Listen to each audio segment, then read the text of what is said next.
Okay, Zach. So I see that you've been reading a lot of comics. Now, this is a guy that I see at work during lunch, headphones on, no fucks given. I mean, fucking comic book splayed out, proudly reading it, not trying to hide it behind like anything at all. Just straight up. You ever noticed he never actually turns the page though? Did you pick up on that? That's where I just keep my Wall Street Journal reports inside a comic book. I don't want to seem like I'm a hoity-toity man. I want to You're a yuppie. Yeah. For being a nerd. So anything that you've been reading that's been particularly good? So I actually just banged out the second adaptation of The Eternals, which was written by Neil Gaiman. So it was originally written by Jack Kirby and was his kind of like, he's really into theology as a whole, or he was when he was alive, of course. But so it was interesting seeing Neil Gaiman jump in and take over it. And so I was really just inspired by like, oh, movies coming out. I had read it as like probably a 13-year-old and I remembered 0%. Yeah. But it's interesting stuff because it's like the creation myth for the Marvel Universe. And so it is really loosely tied to really anything besides like Iron Man shows up briefly, but that I found really interesting because it's going to be, this is even next to like Guardians of the Galaxy. This is going to be one no one's ready for. So explain what the Eternals is, because we have, I mean, in the Marvel universe, we have like Celestials. Those are not Eternals. No. The Eternals are their own wholly, completely thing. Eternals are creations of the Celestials. So okay, I shame on me because I haven't actually read the Kirby version. So I've only read this kind of the adaptation. Version, So essentially, kind of the concept is the Celestials had kind of created the Earth as kind of their little sandbox to play around with life creation, and so they've created the Eternals, who are like a immortal, super powered beings that are kind of there to kind of protect the well-being of the Earth. And this is like millions of years ago, like proto-humans are starting to show up, I think, as a consequence of the biology they created. That sounds like the gods underneath gods. Okay. Very much tiered out. And so the other thing that the Celestials have done is created, they're called deviants, which are just kind of like genetic anomalies of like...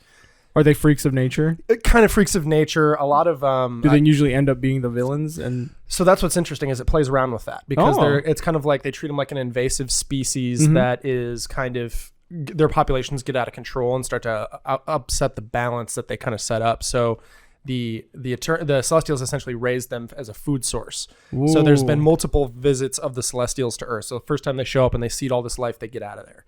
And then they come back and then they just feast on all these deviants as their food source. And what happens during that is one Celestial gets a conscience about, creating life just to destroy it. And the rest of the Celestials aren't into it. So it's a golden one who they paint black and then bury inside the Earth as his like perpetual tomb. And so the deviants are trying to wake him up, assuming that he's going to come back and wreck Help shop him out. and be like, hey, you guys woke me up and I stood up for you. So we're going to rule essentially the universe from here. So the shtick is that the Eternals have all been betrayed by one of their members, who's a kid named Sprite, who is a perpetually 11-year-old kid who doesn't have the same level of power as everybody else. He's kind of there to almost be like the chronicler of the Eternals. And so he gets sick of his like designated role and decides to essentially mind wipe everybody and make them essentially kind of relive reincarnation style life after life after life. Oh, okay. And the cycle. Yeah. Exactly. Yeah. And so, and meanwhile, they kind of keep them off their backs while the deviants can go and try and awake their god.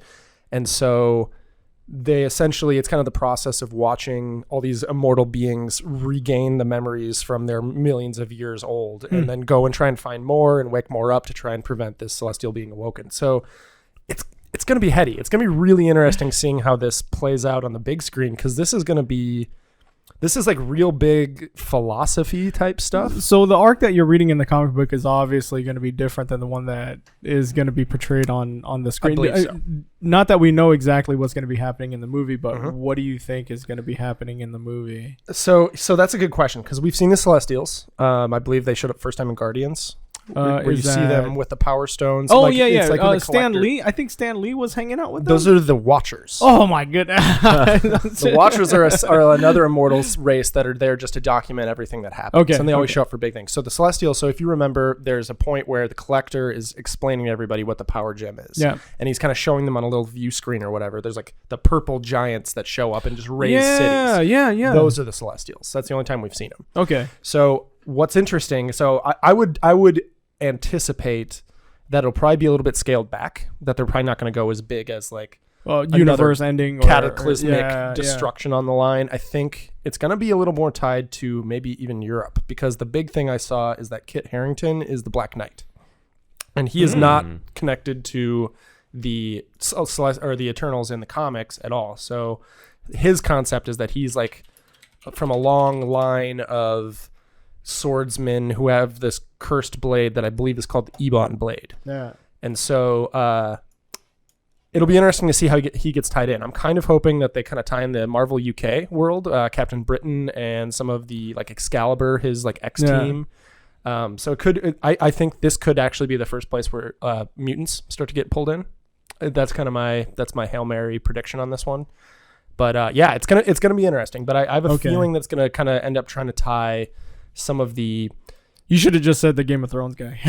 Jon Snow. You would have said Jon. There's multiple, because Richard Madden that's true. is going to play Icarus, who's kind of the captain. Well, no, he's kind of the leader, the spiritual leader of the team. Yeah. Does this lore address like the multiverse thing at all?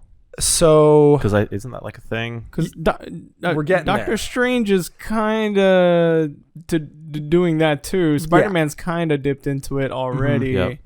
As far as I would guess no. Okay. I'm guessing it's probably just going to like set up the Marvel creation myth and just leave it at that.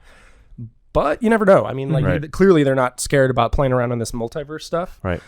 Which can't wait for this Raimi stuff. Oh, man. with Doctor If that doesn't Strange work too? out, seriously, I'm going to be so disappointed. I can't be teased like this.